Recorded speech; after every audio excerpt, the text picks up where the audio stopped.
ಸೌಂದರ್ಯ ಸಾವು ಆಕಸ್ಮಿಕವಲ್ಲ ಕೊಲೆ ಎಂಬ ಆರೋಪ. ಕೊಲೆ ಆರೋಪ ಸುಳ್ಳು ಅಂತ ಸೌಂದರ್ಯ ಪತಿ ಸ್ಪಷ್ಟನೆಯನ್ನ ಕೊಟ್ಟಿದ್ದಾರೆ. ಯಾವ ಸೌಂದರ್ಯ?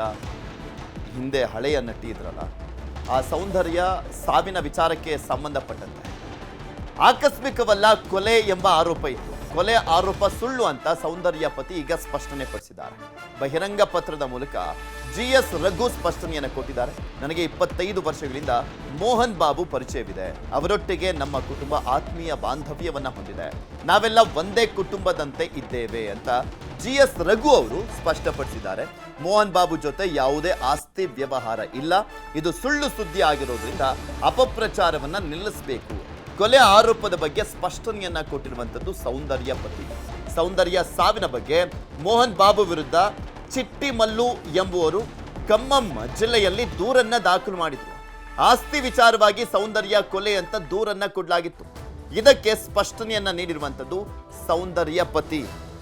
ಹಲವಾರು ವರ್ಷಗಳ ಒಂದು ಸಾವಿನ ಪ್ರಕರಣಕ್ಕೆ ಸಂಬಂಧಪಟ್ಟಂತೆ GS ರಘು ಅವರು ಸೌಂದರ್ಯ ಪತಿ ಸ್ಪಷ್ಟನೆಯನ್ನ ಕೊಟ್ಟಿದ್ದಾರೆ.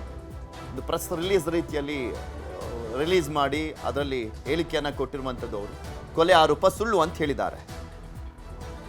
ಇದ್ರ ಬಗ್ಗೆ ಇನ್ನಷ್ಟು ಮಾಹಿತಿಯನ್ನು ಕೊಡ್ತಾ ಹೋಗ್ತಾರೆ ನಮ್ಮ ಪ್ರತಿನಿಧಿ ಸತೀಶ್. ನಮ್ಮ ಜೊತೆ ದೂರವಾಣಿ ಸಂಪರ್ಕದಲ್ಲಿ ಜಾಯ್ನ್ ಆಗಿದ್ದಾರೆ. ಸತೀಶ್, ಈ ಹಿಂದೆನೂ ಕೂಡ ಇದು ಸಹಜ ಸಾವು, ಯಾಕೆಂದ್ರೆ ಹೆಲಿಕಾಪ್ಟರ್ ಆಕ್ಸಿಡೆಂಟ್ ಅನ್ನುವಂಥ ಕಾರಣಕ್ಕೋಸ್ಕರ ಎಲ್ಲರಿಗೂ ಕೂಡ ಗೊತ್ತಿದ್ದಂಥ ವಿಚಾರ. ಆದರೆ ಅದಾದ ನಂತರ ಎಲ್ಲೋ ಒಂದ್ ಕಡೆ ಅನುಮಾನಗಳು ಬರುವ ರೀತಿಯಲ್ಲಿ ಕಂಪ್ಲೇಂಟ್ಗಳು ದಾಖಲಾಗ್ತಾ ಹೋಯಿತು. ಈಗ ಅವರ ಪತಿನೇ ಒಂದು ಸ್ಪಷ್ಟನೆಯ ಪ್ರೆಸ್ ನೋಟ್ ಅನ್ನ ರಿಲೀಸ್ ಮಾಡುವ ಮುಖಾಂತರ ಯಾವ ರೀತಿಯಾಗಿ ಈ ಒಂದು ಪ್ರಕರಣಕ್ಕೆ ತೆರೆ ಎಳೆಯುವಂತ ಕೆಲಸವನ್ನು ಮಾಡ್ತಿದ್ದಾರೆ ಅಂತ. ಎಸ್ ಪೃಥ್ವಿ, 2004ರಲ್ಲಿ ಏನ್ ಬಹುಭಾಷಾ ನಟಿ ಕನ್ನಡತಿ ಸೌಂದರ್ಯ ಅವರು ಹೆಲಿಕಾಪ್ಟರ್ ದುರಂತದಲ್ಲಿ ಒಂದು ಸಾವಿಗೀಡಾಗಿದ್ರು. ಅದಾದ ನಂತರ 11 ವರ್ಷಗಳ ನಂತರ ಈ ಒಂದು ಪ್ರಕರಣ ಒಂದು ಬೇರೆ ರೀತಿಯಾದ ತಿರುವು ಪಡೆಯುವಂತ ಸಾಧ್ಯತೆ ಇತ್ತು. ಜೊತೆಗೆ ಒಂದು ಗಂಭೀರವಾದಂತ ಒಂದು ಆರೋಪ ಕೇಳಿ ಬಂದಿತ್ತು. ಏನಿದು ಸೌಂದರ್ಯ ಅವರ ಒಂದು ಸಾವೇನಿದೆ ಅಪಘಾತವಲ್ಲ, ಅದು ಒಂದು ಕೊಲೆ ಅನ್ನುವಂತ ನಿಟ್ಟಿನಲ್ಲಿ ಚಿಟ್ಟಿಮಲ್ಲು ಎಂಬಂತವರು ಆಂಧ್ರ ಪ್ರದೇಶದ ಖಮ್ಮಂ ಜಿಲ್ಲೆಯಲ್ಲಿ ಒಂದು ದೂರು ಕೂಡ ದಾಖಲು ಮಾಡಿದ್ರು. ಅದು ಮೋಹನ್ ಬಾಬು ಅವರ ವಿರುದ್ಧವಾಗಿ ಈ ಒಂದು ದೂರು ದಾಖಲಾಗಿತ್ತು.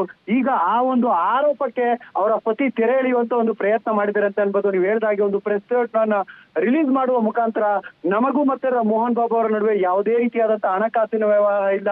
ಅದರ ಜೊತೆಗೆ ಒಂದು ಯಾರು ಸೌಂದರ್ಯ ಅವರ ತಾಯಿ ತಂದೆ ಇರ್ಬೋದು, ನಾವು ಎಲ್ಲರೂ ಕೂಡ ಅವರ ಜೊತೆ ಒಂದು ಅನ್ಯೋನ್ಯವಾಗಿದ್ದೀವಿ. ಯಾವುದೇ ರೀತಿಯಾದಂತಹ ಒಂದು ಆ ರೀತಿಯಾದಂತಹ ಒಂದು ಅಪಪ್ರಚಾರ ಮಾಡೋದು ಬೇಡ. ಅದು ಏನಿದೆ ಅದು ಯಾವುದೇ ಕಾರಣಕ್ಕೂ ಒಂದು ಕೊಲೆ ಅಲ್ಲ, ಅದು ಒಂದು ಅಪಘಾತ.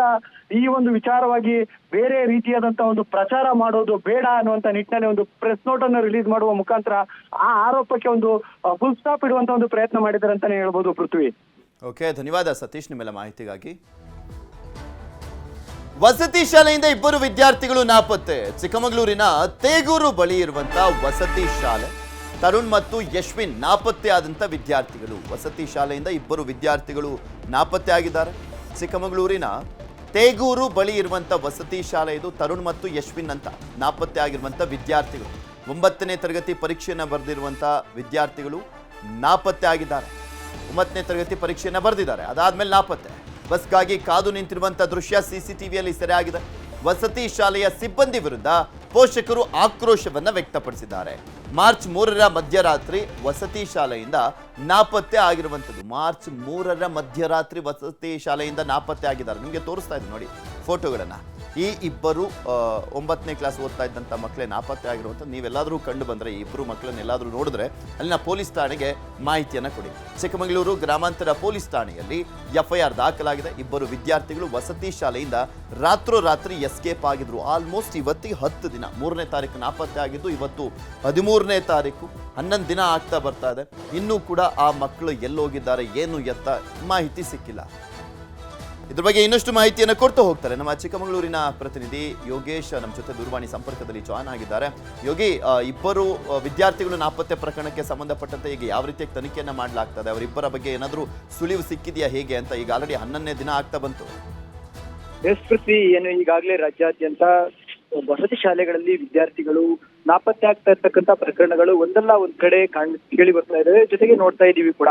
ಅದೇ ರೀತಿಯಾಗಿ ಕಾಫಿನಾಡು ಚಿಕ್ಕಮಗಳೂರು ನಗರದ ಹೊರವಲಯದಲ್ಲಿರ್ತಕ್ಕಂಥ ತೇಗೂರಿನಲ್ಲಿರ್ತಕ್ಕಂಥ ಏನು ಡಾಕ್ಟರ್ APJ ಅಬ್ದುಲ್ ಕಲಾಂ ವಸತಿ ಶಾಲೆಯಲ್ಲಿ 9ನೇ ತರಗತಿಯನ್ನ ಓದ್ತಾ ಇದ್ದಂತ ಇಬ್ಬರು ಯುವಕರು ನಾಪತ್ತೆಯಾಗಿರ್ತಕ್ಕಂಥದ್ದು. ಈಗಾಗಲೇ ಇಬ್ಬರು ಯುವಕರು ಕೂಡ ಏನು 9ನೇ ತರಗತಿಯನ್ನ ಪರೀಕ್ಷೆಯನ್ನ ಬರೆದು 10ನೇ ತರಗತಿಯ ಏನು ಮುಂದೆ ಬರ್ತಕ್ಕಂಥ 10ನೇ ತರಗತಿ ಸ್ಪೆಷಲ್ ಕ್ಲಾಸ್ಗೆ ಏನು ವಸತಿ ಶಾಲೆಯಲ್ಲೇ ಉಳಿದಿದ್ರು. ಆದ್ರೆ ಮಾರ್ಚ್ 3ರ ಮಧ್ಯರಾತ್ರಿಯಲ್ಲಿ ಈ ವಸತಿ ಶಾಲೆಯಿಂದ ಇಬ್ಬರು ಯುವಕರು ನಾಪತ್ತೆಯಾಗಿರ್ತಕ್ಕಂಥದ್ದು. ಈ ಇಬ್ಬರು ಯುವಕರು ಕೂಡ ಏನು ಬೆಂಗಳೂರು ಮೂಲದ ಯುವಕ ಒಬ್ಬ ಅಂತಾನೆ ಹೇಳ್ಬೋದಾಗಿದೆ. ಮತ್ತು ಚಿಕ್ಕಮಗಳೂರು ಜಿಲ್ಲೆಯ ಬಾಳೆಹೊನ್ನೂರು ಮೂಲದ ಯಶ್ವಿನ್ ಮತ್ತು ಬೆಂಗಳೂರು ಮೂಲದ ಏನು ಸಾಲಿಯಾನ್ ಅಂತಕ್ಕಂಥ ಇಬ್ಬರು ವಿದ್ಯಾರ್ಥಿಗಳು ನಾಪತ್ತೆಯಾಗಿರ್ತಕ್ಕಂಥದ್ದು. ಬೆಂಗಳೂರಿನ ತರುಣ್ ಮತ್ತು ಬಾಳೆಹೊನ್ನೂರಿನ ಯಶ್ವಿತ್ ಸಾಲಿಯಾನ್ ಇಬ್ಬರು ಕೂಡ ನಾಪತ್ತೆಯಾಗಿದ್ದು, ಇವರ ಹುಡುಕಾಟಕ್ಕೆ ಈಗಾಗಲೇ ಪೋಷಕರು ಇರ್ಬೋದು ಮತ್ತು ವಸತಿ ಶಾಲೆಯ ಆಡಳಿತ ಮಂಡಳಿ ಮುಂದಾಗಿರ್ತಕ್ಕಂಥದ್ದು. ಈ ಕುರಿತು ಚಿಕ್ಕಮಗಳೂರು ಗ್ರಾಮಾಂತರ ಠಾಣೆಯಲ್ಲಿ ಕೂಡ FIR ಅನ್ನ ದಾಖಲು ಮಾಡಲಾಗಿರ್ತಕ್ಕಂಥದ್ದು. ಈ ಇಬ್ಬರು ಯುವಕರು ವಸತಿ ಶಾಲೆಯಿಂದ ಬಂದ ಬಳಿಕ ಬಸ್ಗೆ ಕಾದು ನಿಂತಿರ್ತಕ್ಕಂಥ ಒಂದು CC ಕ್ಯಾಮೆರಾದ ವಿಡಿಯೋ ಕೂಡ ವೈರಲ್ ಆಗಿರ್ತಕ್ಕಂಥದ್ದು. KSRTC ಬಸ್ ನಿಲ್ದಾಣದಲ್ಲಿ ಈ ಯುವಕರು ಬಸ್ಗಾಗಿ ಕಾಯ್ದು ನಿಂತಿದ್ದಾರೆ. ಆ ಒಂದು ವಿಡಿಯೋ ಈಗ ವೈರಲ್ ಆಗಿರ್ತಕ್ಕಂಥದ್ದು. ಈ ಕುರಿತು ಏನು ಪೋಷಕರು ವಸತಿ ಶಾಲೆಯ ಆಡಳಿತ ಮಂಡಳಿ ವಾರ್ಡನ್ ಮತ್ತು ಪ್ರಿನ್ಸಿಪಾಲ್ ವಿರುದ್ಧ ಆಕ್ರೋಶವನ್ನ ಹೊರಹಾಕಿದ್ದಾರೆ ಅಂತಾನೆ ಹೇಳ್ಬೋದಾಗಿದೆ.